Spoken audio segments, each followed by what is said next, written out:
Hey, what's up, everybody? It's Will with Schedulefly here, and I'm excited today to do our second in-person podcast. I'm in Durham, North Carolina. I'm sitting here with Sean Lilly Wilson. Hello. Who is the founder, owner, and chief executive optimist of Fullsteam Brewery, which is a badass place that I just toured around, had some of their beer, and tastes good, feeling good, and thanks for taking the time to do this, man. It's an honor to speak with you. Yeah, thanks for coming to Durham. Absolutely.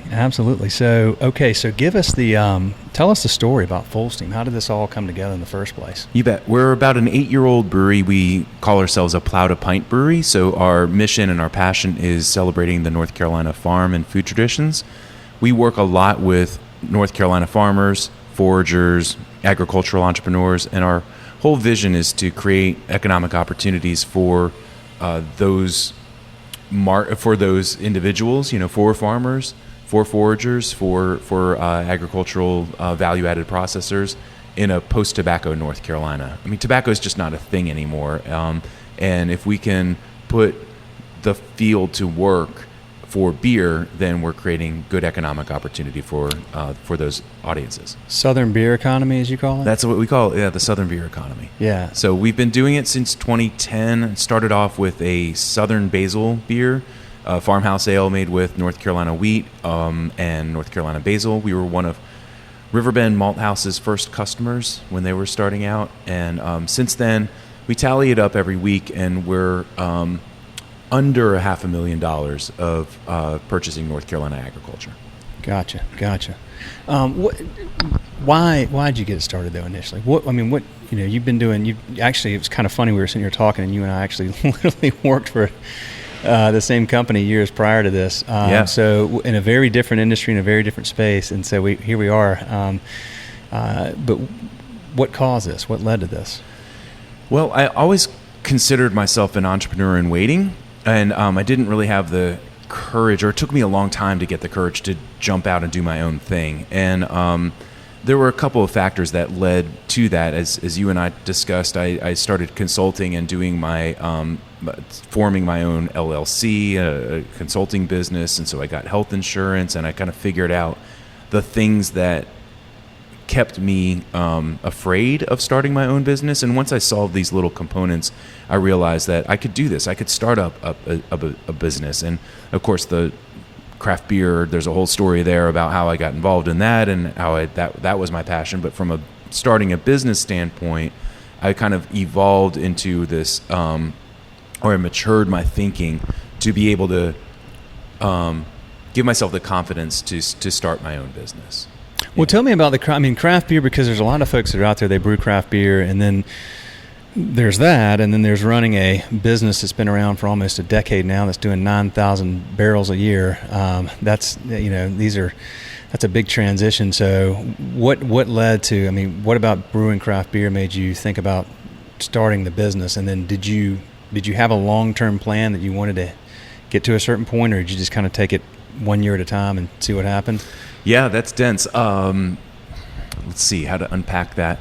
I have a non-traditional way of getting into the beer industry. I'm not a brewer. I'm not a technician. In fact, that was one of the other things that kept me from starting my own business. I falsely thought that because I'm not an engineer, because I'm not an inventor, I'm not a technician, that I couldn't start my own business. And I think you and I, in different ways, have our own experiences in realizing that that's a fallacy, that like you can start something, you can be an entrepreneur and not be an engineer, right? And so my entryway into the craft beer world was working on the legislative effort to raise the alcohol cap on beer in North Carolina in the early to mid-aughts. So North Carolina from 1935 to 2005 had a 6% alcohol cap on beer. About a third of the world's beer styles were illegal to brew and sell in the state, and it was just a dumb law, and I was starting to get really into craft beer, and I thought, what could I maybe do to help change this? And there were a lot of other people asking that same question, and we were fortunate enough to kind of rally together and create a group called Pop the Cap, and I served as president of that nonprofit, volunteer, didn't pay myself, didn't think I was going to start up a brewery, but I realized in that time frame that I really loved the industry. I was really into craft beer. I saw an opportunity in North Carolina, and I was ready to take that chance. I had the idea, even though I'm not a brewer by trade or training, and so again, without expecting to start up a brewery, post Pop the Cap, I was like sniffing around and figuring out where I could find some opportunity. And it was actually 5 years to the day of the changing of the law. So August 13th, 2010, 5 years after the law changed, is when we opened the doors here. Gotcha. No, okay, so as you were getting started, you were working on a business plan. What did you raise a bunch of capital for this? Or? Yes. Okay, you did. So you had investors. Yeah. Tell me about that. Tell me about the process of finding people to invest in your business and what you learned from that. Well, man, that's like a whole podcast right there. It is, but it's a fascinating thing. And the reason I asked that question is because that's something that, you got to get right. A lot of times, there's people that may invest in a business, but they may not be the right investors, and you need the right people that are behind you and have the same vision for both the short term and the long term, and kind of everybody have, aligning their goals. So I'm just curious, how that process went for you and what you learned. I mean, did you have folks that didn't work out or that you didn't think would be right on your team, or was that something you were thinking about, or was it more like, I need to find somebody that's got some cash and we need to make it happen? So I went through the requisite work, the groundwork that you have to do, starting and forming for us an LLC and articles of incorporation and a business plan. I didn't spend I spent a lot of time on the business plan, but I didn't make it a 200-page, epic tome. Yeah. It was just tight and focused, and only one person sorry. That's all right. Only one person said, this thing is too short. Most people were happy with most people probably appreciate brevity, I would think. I mean, conciseness and brevity is I think one of the things that shows clarity of thought and focus. Yeah, right. And so it was tight and focused and but done. And then of course a lot of supporting pro forma financials, like just going through the numbers and making the case from a modeling out standpoint. So that was in place. And then there's like these moments where you have like a make or break, and I always will think about chatting with a friend of mine, and she was asking questions, kind of like your questions, like so how are you doing it, like where are you at, like how did it, that whole thing, and she kept on pressing and asking questions, and she's like, how much are you looking for? And then she excused herself and came back with a check for $50,000, the very first investor. Wow. And I was just like, holy shit, this is actually happening. This is going to happen. And so it's this weird mix of having confidence that you're onto something and doing the hard work, but still these magical moments or even unexpected moments where you're like, whoa, this is real, and once that happened, then it was off to the races. Now, I will say, we have about 20 or so investors. I did reach this come to Jesus moment where I was like, wow, I need a lot more money than I thought I did. And so I had to get a big cash infusion, add an equity chunk from a strategic investor, somebody I'm very happy to have on the team. But, the lesson there is the thing that everybody always hears about is raise more money than you think you need. What was that come to? I mean, when did you realize that you had a come to Jesus moment that you needed a lot more than you thought after you had done a really well thought out business plan? What changed? Just the sheer expense of launching a place. Yeah. Especially in 2010, you make there were fewer experts in on the contracting side and on the build out side, so we just made more mistakes, and there was just bumbling and messing up, and then underestimating the sheer costs. So it was to pay a contractor basically for all the work, and I remember pacing around in that space that we just toured there, just frantically and nervously, just having to make that deal, and I'm glad I did. It gave us the cushion necessary to launch. And then toward the tail end, you asked a question, has it worked out? We've had a couple of investors that haven't been the easiest, but for the most part, of a 20 or so investor group, everybody's been great, and they entrust me with a lot of the strategic long-term vision of the company, and so yeah, when you have 20 plus investing into a business, there's going to be some subject matter experts and some people you really rely on one end, and on the other end, some people that are maybe more challenging, and so both of those have sharpened, for different reasons, sharpened our focus. Yeah, for sure. Okay, so you got going in 2010, and here we are in 2018. How many? Oh man, it's 2018. Yeah. Oh crap! Isn't it crazy? And with that brings, I mean, there's a lot of breweries now. How many were there? I mean, you may not know this, I don't know, but probably from your planning in North Carolina at the time, and how many are there now? Oh, man. I mean, that growth has been kind of exponential, it seems like. It has been. I don't know the exact number. In 2010, I would say 100-ish, and now, or maybe even less than that, maybe like 70-ish, maybe even less than that. Yeah. And obviously now it's 300 to 400, yeah, in that range. So strong growth in the industry, and yeah, it's all it's done is made North Carolina a as we say the state for the state of Southern beer. You know, state of Southern beer. Yeah. It's our little tagline at the Craft Brewers Guild, North Carolina Craft Brewers Guild. Well, I mean, is it I mean, I hear this a lot in your industry. Like the competition is good. It keeps you on your toes. It keeps you, but it's also, there's a lot of support for each other. Absolutely. In your space. Yeah. Tell me a little bit about that.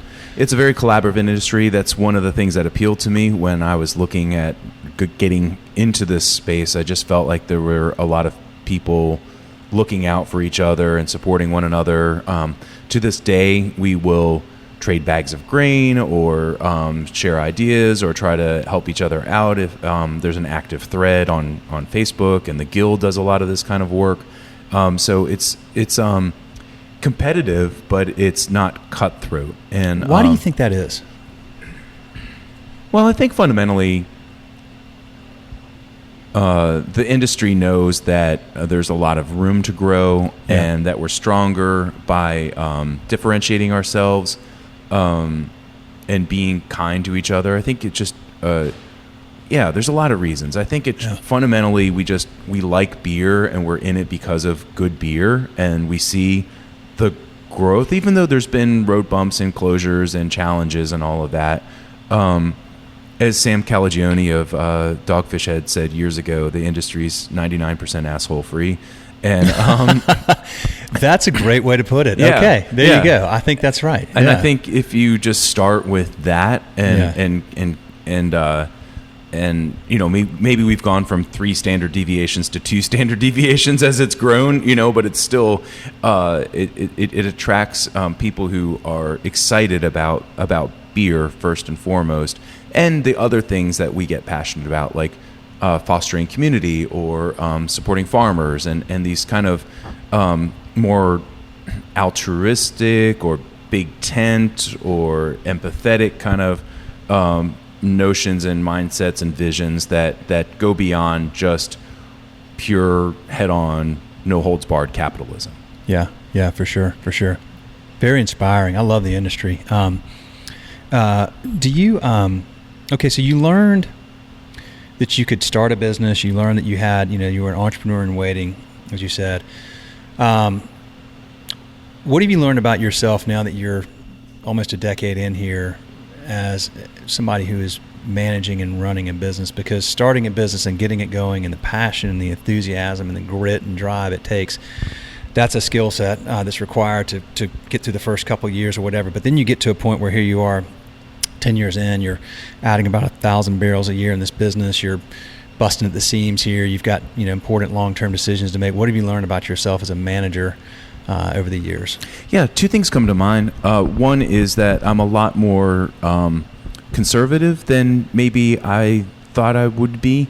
Where I still have my house on the line. Like, I still pay myself very modestly, and and I'm trying to make smart decisions that grow the business, but don't put it at too much risk. And you're starting to see some fraying in that with breweries in particular that are over leveraged or made some poor assumptions, grew the wrong way, and we're very thoughtful and very deliberate. And I think that's an asset, but there's some times where I'm like, ooh, we probably need to step on the gas a little bit more. So that's just something personally that I realize about myself, that I tend to be a little bit more conservative than I thought I would be. Do you think that needing to step on the gas or feeling that at times, is that pressure you're putting on yourself, or do you feel that because you have investors that want a good return, or it's not investors. Our investors are very passive and see the long term, the long term vision. So it's not that at all. I really think it's the employees. Okay. Our staff want to know that this business is going somewhere. Yeah. They know that we're inefficient right now. It's hard work. It's repetitive work because of the system that we're on. And I think our staff deserves better and an upgrade, and doing that the right way so that I can give back more to them in pay and benefits and working conditions.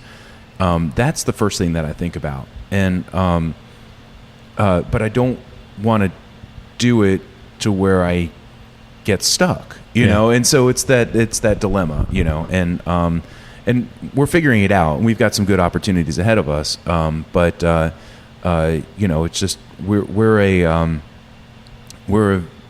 methodical, but we need to get beyond that, and but not put ourselves and our employees at risk. To answer a couple of other ways and expand on that, the what have I learned, if I may. Values have been very critical to who we are and defining why we exist and the type of people that we're looking to attract, both employees and even our customers. So, we've established our core values, and we hire and train and sometimes, if necessary, let people go based on core values. And we try to permeate those throughout our actions in our daily interactions with customers. And that includes like businesses and wholesalers, as well as the end customer, obviously the guest coming through the doors here. And so that's been a big kind of learning, is just the importance of values. And then lastly, I'll just quickly throw in that I've realized that I'm not great at managing people directly. Like I'm not it's just not a strength of mine. And I think that's okay. You have to say like, okay, where am I not so strong? Because I'm a bit of a lone wolf. I kind of like having a vision and going out and doing things, and I'm not as patient and great at mentoring and shaping and training and building people up. And I dislike that about myself, but I also recognize it, right? And so in a growing business, what you need to do is understand that you're not going to be great at all things. Let that go and improve where you can, but bring on people who have those skill sets that can do that better than you'll ever be able to do. Yeah, fill in those gaps, and you have to be self-aware. I mean, you say you dislike that about yourself, but I mean that you're aware of that is a good thing, and that's a strength that you know that, so that you can find folks that are able to fill that in while you're able to focus on what you're good at and what you enjoy. So, tell me about your people. I mean, how many folks do you have here, and what kind of folks do you bring onto your team? We are at about 50 or so full-time. Full-time and part-time, and split between the two. And we have a wide range of people because there's a wide range of needs, from the technical to the creative. But I think one thing that I would like to think brings us together, or unifying quality, is that that they're naturally curious people, and kind and generous. I mean, that's the things that we look out for, and even in the interview process. So, as an example, one question that I'll always ask is in the interview process is, and I'm kind of giving a little bit of a trade secret here, but I ask what a persimmon is, right? And I'm not going to put you on the spot and ask you what a persimmon is, but there's a lot of reasons that I ask that question in the interview process. One, I want them to have done a little bit of research on our brewery, because we've made a persimmon beer for the past 8 years. It's one of our more notable beers this time of year. But also, too, do they know anything about like Southern food traditions? Are they naturally curious? Do they wander the outdoors, and if you don't know, or if a person doesn't know, that doesn't disqualify them from the job. The only thing that will disqualify them from a job is if they lie or they make up some story about what it is. If they're trying to like come up with some answer because they think I want an answer, then they're not the right fit. If they've been to your website or they've seen your Instagram feed, they should know what a persimmon is. Yeah. And a lot of times if they don't, then it means that we just need to do a better job of telling our story. Right. Yeah. So I can't always fault them, but that's a good tell for me. Yeah. Talk about telling your story. Talk about the story of why that's important. Because I think you do a good job of it. I think you do a really good job. I know you say that there's things you want to continue to do and do better, but I mean, I feel like the way you present your story on your website, and as I come in here, it's very clear to me that you've put a lot of thought and care into that. Oh, thanks. I think that a business that has a story and understands what their story is and why it's important is much more relatable, and it's why people want to be here. But I'm just curious your thoughts on that. Well, it's interesting because a lot of people, I don't know a lot, but you have to recognize that some people will come into this place and never know our story. They're here for a beer, and that needs to be fine and good, and food, and so we just need to meet people where they're at. And if all they're interested in is getting some IPA because they're in the area and they just like IPA and they want that, or a simple Pilsner or something like that, then that's great. That's fine. That's why we make an IPA. And even though on our mission for the local economy, there's only so much that we can do right now using local ingredients in, say, an IPA, because we want to hit a right price point. And we don't double down yet on local for that beer, but we also, I'm not saying it the right way, but we want to meet people where they're at, and so our job is to serve the customer. And if they want to delve more into the story of who we are and why we exist, then we have those opportunities, certainly online, and then we want to do more in our physical space here. But for us, beer is a pathway toward Southern progressive kind of community pride and reflecting the spirit of Durham, as well as empowering farms in this post-tobacco North Carolina, right? So beer is a pathway for that. Food is a pathway for that. It's a byproduct of our vision. And so story for us is telling, as an example, the story of Brumley Forest. We make this Baltic Porter. It's a Good Food Award-winning beer. Made with foraged black walnuts and sassafras and hickory nuts. But we get those ingredients from Brumley Forest, which is a Triangle Land Conservancy public land. It's 600 acres, open to the public for wandering. It's relatively new, so a lot of people don't know about it.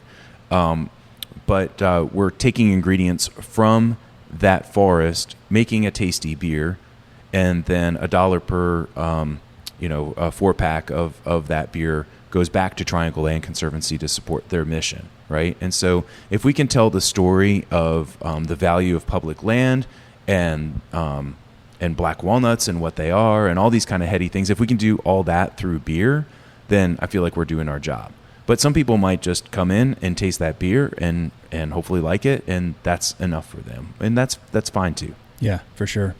Yeah, I mean, there's the folks that are here for that. There's a lot of folks that are probably your repeat customers that value not just the product, the food, the beer, what you're doing and why you're trying to do it. I mean, the way you talk about the Southern beer economy is, to me, is inspiring, and it's memorable, and it gives this business a layer of meaning that you may not find sometimes in other places. Thanks. Or that other places may not be as good at articulating it. I'm big on. I really think there's a lot of value in not just understanding why you're doing what you're doing, but making that story clear to your customers and your people that are coming in your doors, or in our case, coming to our website, or whatever the case may be. For sure. So I admire when I see somebody that's doing a good job with it. Simon Sinek's the why, the golden circle, right? I don't know if you know that. I know who he is, but I don't know. Yeah, so he just has that simple circle up in a circle in a circle, and it's people don't buy what you do, they buy why you do it. And and it's not just because of that that we came into this because I've been in the food and beverage industry in North Carolina since I first moved here in the early 90s, working for a restaurant called Magnolia Grill. And Ben Barker and Karen Barker taught me a lot about Southern ingredients, and a member of the Southern Foodways Alliance, and it's a big part of what I'm personally passionate about. Again, we just express that through beer. The other thing, if I can quickly add, all these things are kind of heady and thoughtful. But we also want to make this place fun. Yeah. And so we do a lot of sort of silly and off-kilter things, a little like unknown, I think, in out your way. And Charlotte takes it to the next level. I was just looking at their Strange Brew event that they had this past weekend, and that was a whole nother level. But we call it Beautiful Stupid, that the best things in life are equal parts beautiful and stupid. Okay, I like it. Yeah, thanks. So we have we do things like the .262 marathon, which is a 1/100th of a marathon. It's a couple of blocks. It's as much as I want to run, and so we Nice. we make a beer. It's a sports drink goza called the .262. And up in a month or so, we'll have a Very Merry Durham, which is our a Christmas variety show. It's just it's a little dumb and silly and fun, and the whole idea when you walk into this place is that there's a spirit of joy and a lack of pretension. Sure. And that comes along with breweries. It comes along with beer culture, and gosh, we need these days we need more and more of that. Yeah. Silly, fun, crazy, unique, different, just relaxed and enjoyable. Yeah. I mean, our goal is for you to walk into this door and feel it's all welcome without needing a sign that says all welcome, right? It just should be. Should feel that way. Yeah. You don't need to advertise it. It just needs to be self-evident. Which comes back to one of our core values, which is quiet confidence. What are your core values? You mentioned that earlier, and folks that you want to have on your team that maybe sometimes when they don't represent those core values, they may not. Yeah, absolutely. So we have 5, and I kind of think of it as in terms of almost a mnemonic. I'll kind of reference my, you'll see. So it's think like an optimist, seek truth and beauty, listen with empathy, speak with quiet confidence, and be present, productive, and fun. Got it. And the whole thing that I've learned about core values is if your staff isn't sick and tired of you talking about core values, then you're not doing it enough. Yeah. So I use... Why is that? Because you just need to repeat it time and time again. It needs to sink in. You need to... Yeah. And that because otherwise it just seems like a mindless HR just something exercise. That's up on the wall. It's the equivalent of posters. Points. Yeah, it's equivalent of like motivational posters. Yeah. Right? But when I saw that our staff on their own were referring to our core values in making decisions, then I was like, cool, it's working. It's sinking in. It's sinking in. Yeah. I mean, you have a lot of happy folks back there. We walked around and all these folks are back there having fun and smiling, but they're also working hard. Absolutely. Well, excuse me. By the way, what is this one that I have? That's the 9-volt. That's not why you coughed and said, "Excuse me," though. Is it? No, but I need it now. Okay, all right, good. Just for the record. So we just canned that today. That's a kettle sour IPA. Okay. The whole idea with 9-volt is like it's got a little bit of that, like putting your tongue on a 9-volt battery, right? Oh yeah. Like a little ring, Yeah. As a coffee enthusiast, I got to tell you, man, this is freaking good. I'm normally like the simple, but I'm going to have to get some of this. This is excellent. What is this one called again? That's Coffee is for Closers. Yeah, that's right. I should remember that. That's the Alec Baldwin one. Yeah. And that you got out of the tank. It hasn't yet been carbonated, so that's a sneak peek right there. And it comes out next week. So how many different beers do you have, and how often do you introduce a new one? Yeah, at any given time, we'll have about 20 beers on tap, maybe 16 to 20.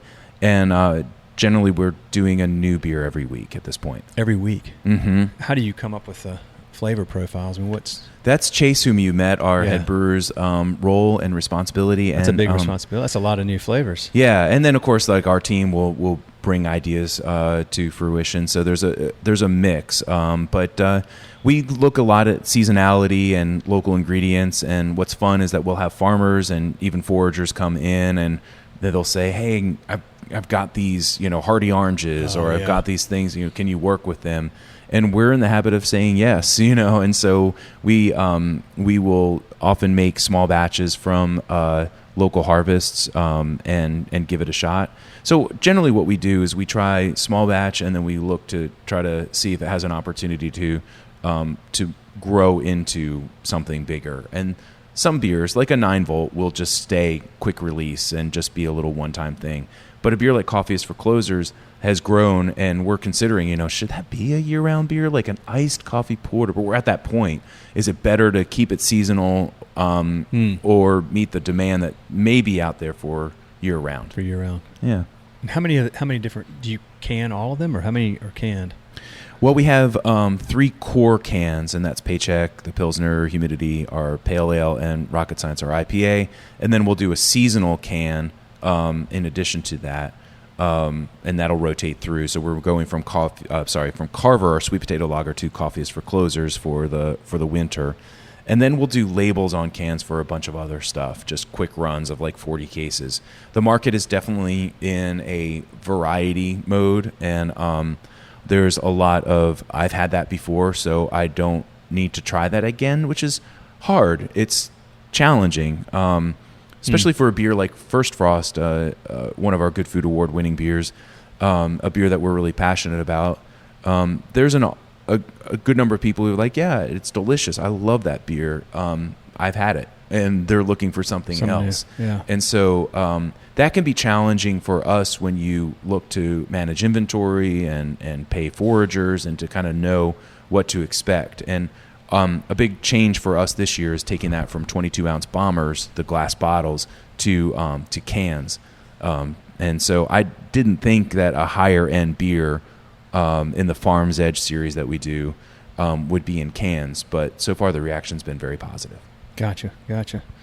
Okay, so we were talking a little bit earlier. You're using a lot of your space, and first of all, do you lease this space? We do. Okay. Mm-hmm. All right. Was that? No, it's fine. It's good. We weren't. I think I've probably in this episode here talked enough about the risk and those moments of like, oh crap, those come to Jesus moments that I did not need the layer of owning a building on top of that as a first time entrepreneur. But yeah. Sorry. I do you guys will be here a certain amount of time, but do you think eventually you'll move along? Well, we won't leave this space. I can't imagine leaving this space, this area of Durham. I mean, this is an area that we, along with a couple of other formative businesses in this neighborhood, kind of helped revitalize and kind of kick off a whole kind of entertainment district and a fun place to hang out, just this warehouse area. And so we're not going anywhere from here, but we are looking at how to increase our capacity and do it the smart way in another location. Because we're after 8 years, we're just out of space here. Tell me about when you're negotiating a lease. I think I see a lot of people get that, can get that wrong. Any advice you have for folks that are looking at a long-term lease and things that you need to make sure you consider, because you get places that eventually, in fact, there was one in Raleigh. That's a customer of ours. Their lease wasn't renewed. They're having to move locations.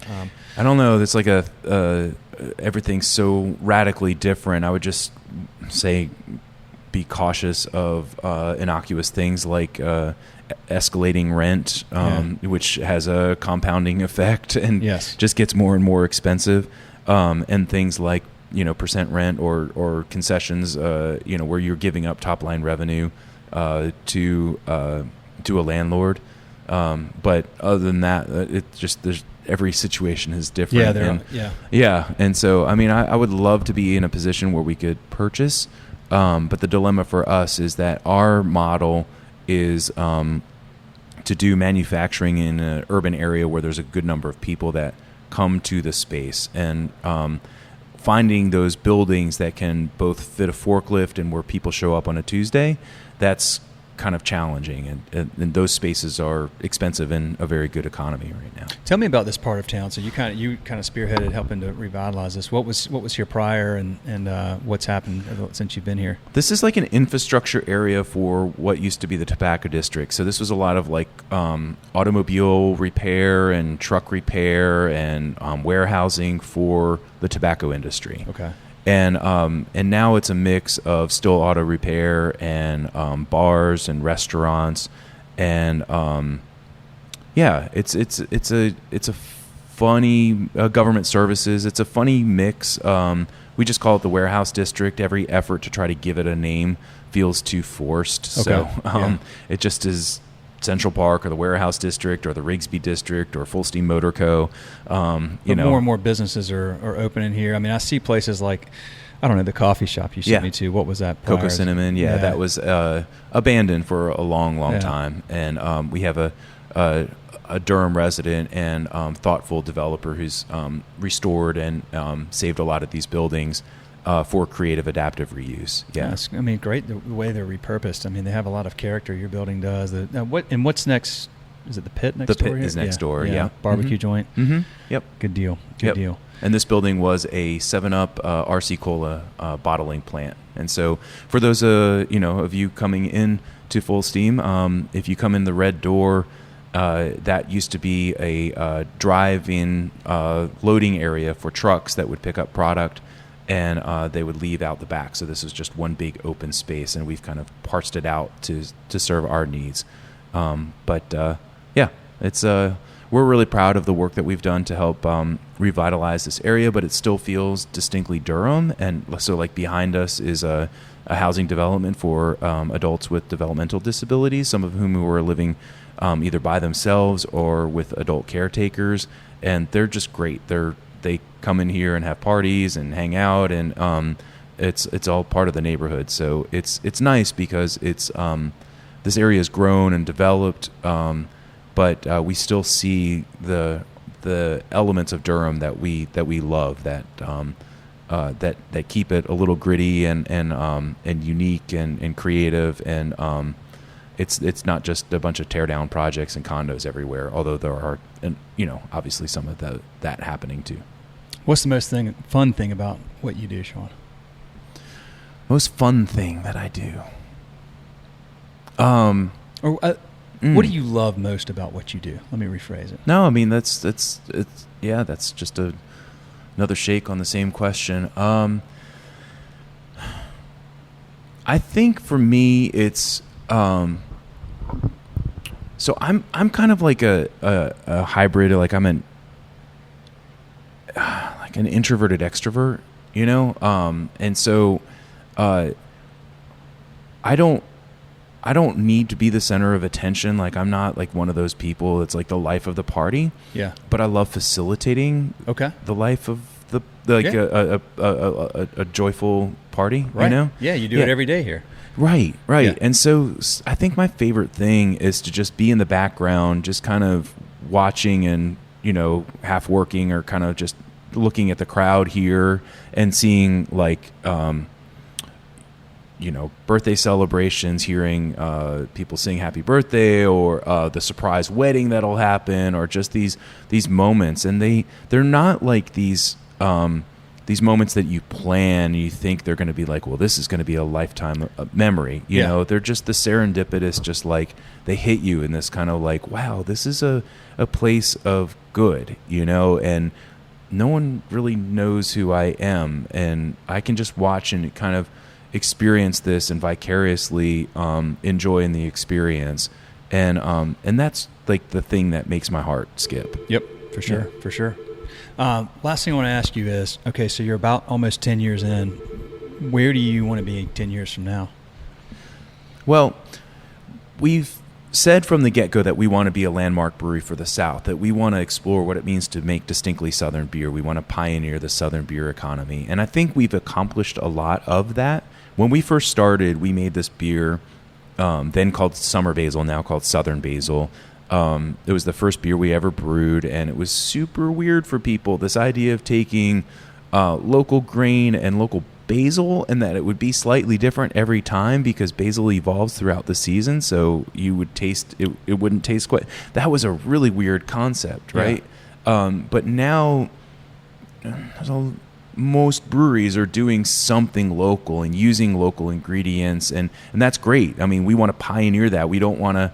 We don't want to be a Southern beer business. We want to pioneer a Southern beer economy, and to do the economy, we need other breweries to join us in this vision and support Riverbend Malt House and Carolina Malt and Epiphany Craft Malt and local farmers, sweet potato growers, and all of that. And so I feel like we've done that portion of it.